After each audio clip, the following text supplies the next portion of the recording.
Hello friends, स्वागत है आपका हमारे चैनल सफलता का अड्डा पर। और आज है 19 सितंबर 2020। आइए देखते हैं आज के करंट अफेयर्स का हमारा पहला क्वेश्चन क्या है। तो आज का हमारा पहला क्वेश्चन है, किसने चीन से कपास बाल संबंधी उत्पादों, कंप्यूटर घटकों और कुछ वस्त्रों सहित 8 चीनी वस्तुओं पर प्रतिबंध लगा दिया है। यानी कि क्वेश्चन के अंदर सीधा सीधा पूछा गया है कि वो कौन सा देश है जिसने चीन से बाल संबंधी उत्पादों, कंप्यूटर घटकों और कुछ वस्त्रों सहित 8 चीनी वस्तुओं पर प्रतिबंध लगा दिया है। यानी कि बैन लगाया है 8 चीनी वस्तुओं पर। कितनी वस्तुओं पर? 8 चीनी वस्तुओं पर। तो हाल ही में 8 चीनी वस्तुओं पर प्रतिबंध लगा दिया है अमेरिका ने। किसने लगाया है? अमेरिका ने प्रतिबंध लगा दिया है। अब बात अगर आपसे अमेरिका की करें तो अमेरिका जो है, यहाँ की राजधानी है वाशिंगटन डीसी। क्या है? वाशिंगटन डीसी यहाँ की राजधानी है। और यहाँ के जो राष्ट्रपति हैं वो हैं डोनाल्ड ट्रंप। कौन है? डोनाल्ड ट्रंप अमेरिका के राष्ट्रपति हैं। बात अगर हम चीन की करें, क्योंकि चीन की वस्तुओं पर प्रतिबंध लगाया है जो चाइनीज़ प्रोडक्ट होते हैं, तो चीन की अगर हम बात करें आपसे, चीन हमारा भारत का पड़ोसी देश है। और चीन की अगर बात करें, चीन की राजधानी बीजिंग है। और यहाँ के राष्ट्रपति हैं शी जिनपिंग। कौन है? शी जिनपिंग राष्ट्रपति हैं यहाँ के। और करेंसी यहाँ की रेनमिन भी है। कौन है? रेनमिन भी है। और चीन किस लिए जाना जाता है, आपको इस बात का तो पता ही होगा, क्योंकि चीन चाहता है जितने भी उसके आसपास के देश हैं वो उनके ऊपर कब्जा कर सके, अपना अधिकार जमा सके। चाहे वो अरुणाचल प्रदेश का क्षेत्र हो, हमारा भारत का जो हिस्सा हो, चाहे तिब्बत वाला क्षेत्र हो, चाहे ऊपरी अगर हम जम्मू कश्मीर लद्दाख वाली साइड देखें, चाहे उधर हो, या फिर इसकी उत्तराखंड से मिलती हुई सीमा हो। इसके अलावा भी मात्र हमारे साथ भारत के साथ ही नहीं, भूटान हो, नेपाल हो, इन सभी के साथ इसके रिश्ते ऐसे ही रहते हैं। और इन सभी के साथ अगर कोई लालच में ना आए, यानी कि अगर कोई समझदार हो तो वो इससे दूर ही रहेगा। जैसे कि भारत इसका विरोध करता है सीमा को लेकर। और कोई अगर देश हो अलग से, चाहे पाकिस्तान हो या फिर कोई नेपाल हो, तो वो इससे अपनी मित्रता भी बना लेता है। वो इसकी चाल को नहीं समझ पाता है कि ये उस पर अपना अधिकार, अपना क्षेत्र, अपना कब्जा करना चाहता है। तो हाल ही में चीन जो है वो भारत से तनाव को लेकर, सीमा पर तनाव चल रहा है, उसको लेकर भी चर्चा के अंदर है। अगला क्वेश्चन है हमारा, प्रधानमंत्री ने किस राज्य में कोसी रेल महासेतु सहित रेल की 12 परियोजनाओं का उद्घाटन किया है। ये जो कोसी रेल महासेतु है, यानी कि जो महासेतु, जो बहुत बड़ा ब्रिज बनाया गया है, बहुत बड़ा पुल बनाया गया है, ये रेल का ही पुल है। तो कोसी रेल महासेतु सहित यात्रियों की सुविधाओं के लिए जो 12 जो परियोजनाएं हैं, ये यात्रियों की सुविधाओं के लिए, इस बात को भी आप याद रखिएगा। तो 12 परियोजनाओं का उद्घाटन किया है। ये क्या है? बिहार के अंदर। कहाँ पर क्या है? प्रधानमंत्री नरेंद्र मोदी ने बिहार के अंदर उद्घाटन किया है। बिहार के अंदर आपको बता दें, जहाँ पर प्रधानमंत्री मोदी ने उद्घाटन किया है, बिहार के अंदर अभी विधानसभा चुनाव भी होने वाले हैं। तो रेल महासेतु सहित 12 परियोजनाओं का उद्घाटन क्या है बिहार के अंदर है। बिहार की अगर हम आपसे बात करें, जो बिहार राज्य है, बिहार से अगर आपसे क्वेश्चन पूछता है कि बिहार जो है ये किस देश के साथ अपनी सीमा बनाता है, तो आपको याद रखना है जिस प्रकार से उत्तर प्रदेश जो है ये अपनी सीमा बनाता है, उत्तर प्रदेश के वो क्षेत्र लखीमपुर खीरी, पीलीभीत और आगे चल के बहराइच, उसी सीमा में उसी सीमा में चलते हुए आगे जाकर बिहार से जो मिल जाता है, बिहार भी नेपाल के साथ सीमा बनाता है। तो उत्तर प्रदेश और नेपाल दो ऐसे राज्य हैं जो नेपाल के साथ में अपनी सीमा बनाते हैं। अच्छा, बिहार की अगर हम बात करें, बिहार जो है यहाँ की राजधानी पटना है। और यहाँ के मुख्यमंत्री की अगर हम बात करें, मुख्यमंत्री हैं बिहार के नीतीश कुमार। कौन है? नीतीश कुमार यहाँ के मुख्यमंत्री हैं बिहार के। और बिहार के राज्यपाल हैं फागू चौहान। कौन है? फागू चौहान यहाँ के मुख्यमंत्री, फागू चौहान यहाँ के राज्यपाल हैं। अगला क्वेश्चन है हमारा, कौन सा देश हाल ही में जिबूती आचार संहिता का पर्यवेक्षक बन गया है। तो जिबूती आचार संहिता का पर्यवेक्षक बन गया है भारत। कौन सा देश बन गया है? भारत बन गया है। अब भारत के बारे में तो मुझे आपको ये सब बातें बताने की ज़रूरत नहीं है कि यहाँ की राजधानी नई दिल्ली है और यहाँ के राष्ट्रपति श्री रामनाथ कोविंद है और प्रधानमंत्री नरेंद्र मोदी। ये बात तो आप सभी जानते भी होंगे। अगला क्वेश्चन है हमारा, फीफा की तरफ से जारी ताज़ा रैंकिंग में भारत किस देश ने प्रथम स्थान प्राप्त किया है। तो फीफा की तरफ से हाल ही में एक रैंकिंग जारी हुई है, उसके अंदर किस देश ने प्रथम स्थान प्राप्त किया है। तो इसके अंदर प्रथम स्थान प्राप्त किया है बेल्जियम ने। किसने किया है? बेल्जियम ने इसके अंदर प्रथम स्थान प्राप्त किया है। बेल्जियम की अगर आपसे बात करें तो बेल्जियम जो है यहाँ की राजधानी ब्रुसेल्स है। क्या है? ब्रुसेल्स। और प्रधानमंत्री हैं यहाँ की सोफिया विलियम्स। कौन? सोफिया विलियम्स यहाँ की प्रधानमंत्री हैं बेल्जियम की। और फीफा की अगर हम बात करें, फीफा जो है, फीफा का अगर आपसे पूछा जाए परीक्षा के अंदर पूरा नाम क्या है, क्योंकि फीफा के बारे में पूछ लिया जाता है, खेल से भी क्वेश्चन बहुत सारे पूछे जाते हैं। फीफा का पूरा नाम है फेडरेशन इंटरनेशनल फुटबॉल एसोसिएशन। क्या?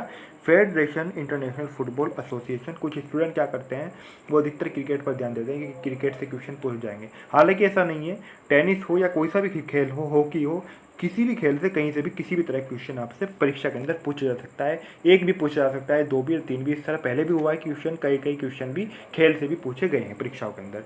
तो federation international football association FIFA का पूरा नाम है। फीफा की स्थापना 21 मई 1960 में हुई थी और इसका मुख्यालय स्विट्जरलैंड के ज्यूरिच में है। कहाँ पर? स्विट्जरलैंड के ज्यूरिच में इसका मुख्यालय है। अगला क्वेश्चन है हमारा, शर्बरी दत्ता का निधन हुआ है, ये कौन थी?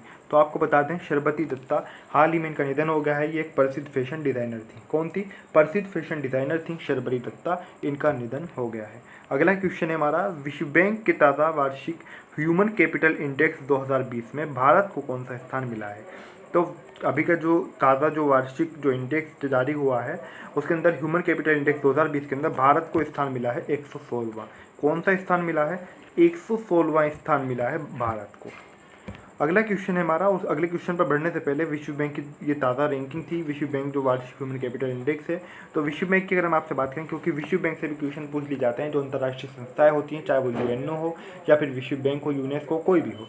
विश्व बैंक की अगर आपसे बात करें, इसकी स्थापना जुलाई 1944 में हुई थी और इसका मुख्यालय वाशिंगटन डीसी में है। कहाँ है? वाशिंगटन डीसी में इसका मुख्यालय है। जुलाई 1944 में इसकी स्थापना हुई थी। अगला क्वेश्चन है हमारा, ऑनलाइन पोकर प्लेटफॉर्म 9 स्ट्रोक्स ने किस क्रिकेटर को अपना नया ब्रांड एम्बेसडर बनाया है? तो ऑनलाइन पोकर प्लेटफॉर्म 9 स्ट्रोक्स ने अपना नया ब्रांड एम्बेसडर बनाया है सुरेश रैना को। किसे बनाया है? सुरेश रैना को।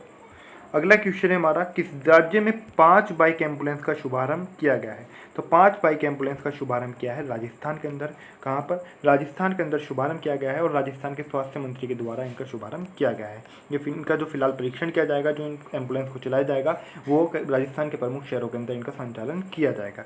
बात राजस्थान की करें तो राजधानी जयपुर यहाँ की, और यहाँ के मुख्यमंत्री अशोक गहलोत हैं। राज्य के अंदर INC यानी कि इंटरनेशनल कांग्रेस की, भारतीय राष्ट्रीय कांग्रेस की सरकार है।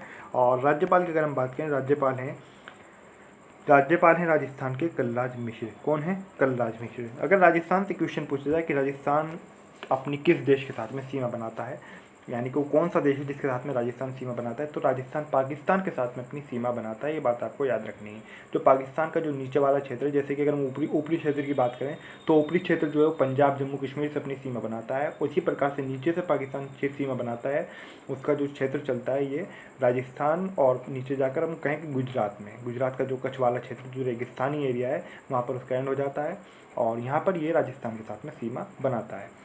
और अगर हम राज्यों की बात करें तो राज्यों में प्रमुख राज्यों के अंदर पंजाब है, और पंजाब के अलावा हम बात करें नीचे गुजरात है, और ये इसके पड़ोसी राज्य हैं, किसके? राजस्थान के। अगला क्वेश्चन है हमारा, विश्व रोगी सुरक्षा दिवस कब मनाया जाता है? तो विश्व रोगी सुरक्षा दिवस मनाया जाता है 17 सितंबर को। प्रत्येक वर्ष 17 सितंबर को विश्व रोगी सुरक्षा दिवस मनाया जाता है। रोगियों की सुरक्षा करने के लिए, उनकी देखभाल करने के लिए, उसके प्रति जागरूकता बढ़ाने के लिए 17 सितंबर को विश्व रोगी सुरक्षा दिवस मनाया जाता है।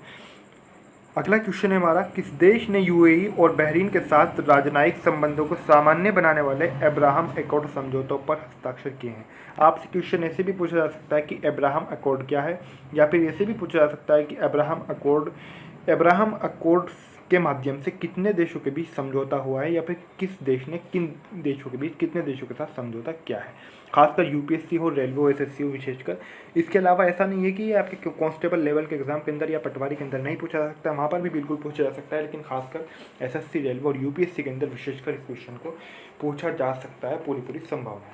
तो UAE और बहरीन के साथ राजनयिक संबंधों को सामान्य बनाने वाले अब्राहम अकॉर्ड समझौता पर हस्ताक्षर किए हैं इजराइल ने। किसने किए हैं? इजराइल ने किए हैं। और इससे ही 2-3 क्वेश्चन और टच में आ जाते हैं। अभी जो अमेरिका के राष्ट्रपति डोनाल्ड ट्रंप, उनको नोबेल शांति पुरस्कार दिया जाएगा, लेकिन क्यों दिया जाएगा, उसका संबंध कहाँ से, और ऐसी ज़रूरत क्या पड़ी कि डोनाल्ड ट्रंप को ही ये पुरस्कार क्यों दिया जा रहा है? क्योंकि डोनाल्ड ट्रंप ने वो कदम उठाए हैं। हम आपको बता दें कि डोनाल्ड ट्रंप ने 2 देशों, अगर कहें कि जो इजराइल है ये एक तरह से नॉन मुस्लिम, एक तरह से कहें कि मुस्लिमों का और इसका विवाद चलता रहता है, खासकर फ़िलिस्तीन के ऊपर, जो इजराइल के द्वारा जो फ़िलिस्तीनियों के साथ किया गया था। अब फ़िलिस्तीन जो है वो मुस्लिम बाहुल है, इजराइल जो है ये यहूदी बाहुल देश है। तो इन दोनों देशों के बीच, इन दोनों समुदायों के बीच अगर हम कहीं की तरह से विवाद है, तो इसी को लेकर, ताकि भीषण संघर्ष ना हो, UAE जो है, संयुक्त अरब अमीरात, ये भी मुस्लिमों का एक बड़ा क्षेत्र है, इनके बीच पहले UAE के बीच में समझौता कराया अमेरिका के राष्ट्रपति डोनाल्ड ट्रंप ने, इजराइल और UAE के मध्य। फिर UAE के बाद में अब बहरीन भी एक बड़ा मुस्लिम कंट्री है, अब इसके साथ समझौता कराया है किसने? अमेरिका के राष्ट्रपति डोनाल्ड ट्रंप ने, इसीलिए उनको ये पुरस्कार दिया जाएगा। और उसी को लेकर इन दोनों देशों के साथ संबंध बनाने को लेकर ही अब्राहम अकॉर्ड पर इसराइल ने अपने हस्ताक्षर किए हैं। तो इसराइल की बात करें, यहाँ के प्रधानमंत्री बेंजामिन नेतन्याहू हैं और यहाँ की राजधानी जेरूसलम है। क्या है, यहाँ की राजधानी को जेरूसलम या यरूशलम भी कहा जाता है। यहाँ के प्रधानमंत्री बेंजामिन नेतन्याहू हैं। आज की जो हमारी करंट अफेयर्स वहीं पे समाप्त होती है। आपको वीडियो कैसा लगा प्लीज़ कमेंट करके जरूर बताएं, कमेंट करना ना भूलें। और अगर आपको वीडियो अच्छा लगा तो लाइक भी करें, शेयर भी करें। और अभी तक आपने हमारे चैनल सफलता का अड्डा सब्सक्राइब नहीं किया तो प्लीज़ जरूर सब्सक्राइब कर दें। जब आप सब्सक्राइब कर रहे हो तो सब्सक्राइब करते समय बेल आइकन को प्रेस करना ना भूलें, बेल आइकन को प्रेस जरूर कर दें।